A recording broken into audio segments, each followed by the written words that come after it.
Your Excellency, you talked about the scientific report that was presented to you by these scientists in front of us. They didn't say that homosexuality was abnormal. They said there were a range of reasons why somebody could be homosexual. There are genetic reasons as well. So you can't dismiss that somebody could be born homosexual. So isn't this just a political bill? It's nothing to do with science. No, the report says, first of all, you know that many of our homosexuals are actually mercenaries. They are heterosexual people who just become homosexual just because of money. They are prostitutes. But how do we prove that? Is there No. that? Let's first, that's the biggest category here. These are prostitutes for money. They are normal people. They are just recruited because of economic hardships. They go into that. Now, the other smaller category, which I was defending, their conclusion is there is no single example of a purely nature-driven homosexual. Yes, there could be some association. Some of those studies showed that there could be some association with the genetics, but the people who grew up in certain environments are the ones who eventually became homosexuals. While the same identical twins, the children from the same egg, from the same ovary, same ovum,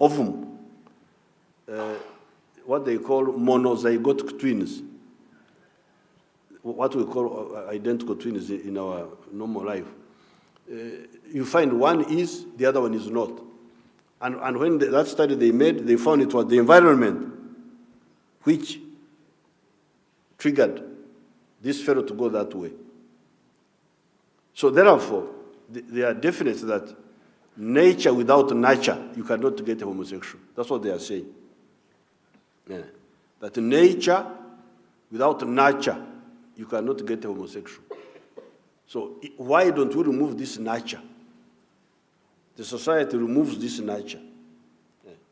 Instead of the way the Western societies are presenting it, that there are two options. This is like a menu.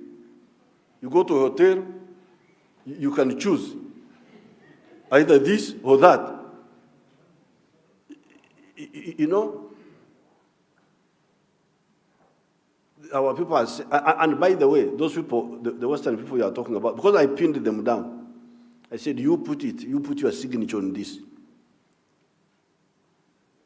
They couldn't. I don't want to quote names because this was in confidence. One of them, just the other night,